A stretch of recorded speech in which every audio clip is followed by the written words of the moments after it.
Hi good evening friends.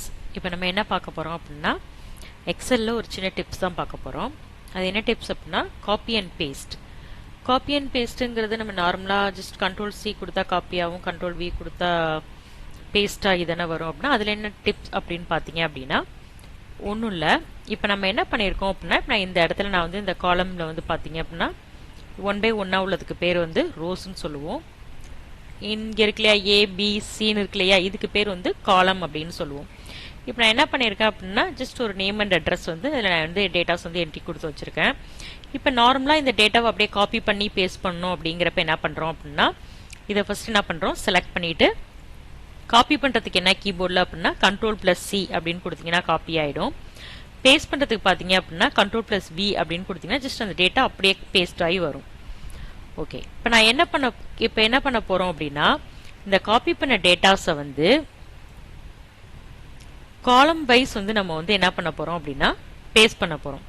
அதாவது இந்த இடத்துல நேம் இருக்குது, அதுக்கு கீழே நேம் கீழே என்ன டேட்டாஸ்லாம் இதெல்லாம் இருக்குது.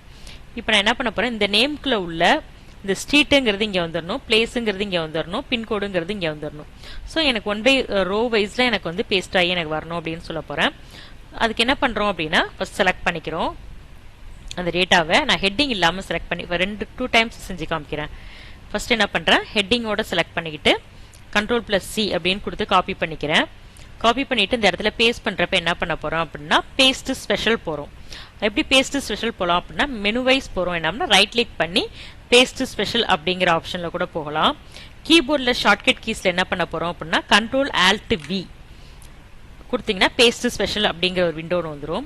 இதில் டிரான்ஸ்போஸ் அப்படிங்கிறத நான் வந்து என்ன பண்ணுறேன், கிளிக் பண்ணுறேன். கிளிக் பண்ணிவிட்டு இப்போ என்ன பண்ணுறேன், ஓகே பண்ணுறேன். ஓகே பண்ணுறப்ப பார்த்தீங்க அப்படின்னா இப்போ எனக்கு என்ன ஆர்டரில் வந்திருக்கும் அப்படின்னா இந்த இடத்துல ஹெட்டிங்லாம் வந்துருச்சு பாருங்கள். இப்போ எனக்கு இந்த டேட்டாஸ் வந்து 1/1 எனக்கு வந்துடும். ஓகேவா, இப்போ இந்த டைட்டில் இல்லாமல் எனக்கு வேணும் அப்படிங்கிறப்ப நம்ம என்ன பண்ணலாம், அந்த டைட்டிலை மட்டும் ஸ்கிப் பண்ணிவிட்டு எனக்கு வேண்டிய டேட்டாஸை மட்டும் பர்டிகுலராக செலக்ட் பண்ணிக்கிறேன். Ctrl+C கொடுத்துக்கிறேன். இல்லை ரைட் கிளிக் பண்ணி கூட காப்பின்னு கொடுத்துக்கலாம். பேஸ்ட் பண்ணுறதுக்கு என்ன பண்ணுறேன், Ctrl+Alt+V இல்லைன்னா ரைட் கிளிக் பண்ணி பேஸ்ட் ஸ்பெஷல் அதில் போகிறேன். இதில் டிரான்ஸ்போஸ் அப்படிங்கிறத கிளிக் பண்ணுறேன். இந்த விண்டோ வரத்துக்கு Ctrl+Alt+Vன்னு கூட கொடுக்கலாம். கொடுத்துட்டு ஓகே கொடுத்தீங்க அப்படின்னா இந்த டேட்டாஸ் பார்த்தீங்கன்னா 1/1 எனக்கு டேட்டாஸாக எனக்கு வந்துடும். இது ஒரு சின்ன டிப்ஸ் தான், ஜஸ்ட் ட்ரை பண்ணி பாருங்கள், ஈஸியாக இருக்கும்.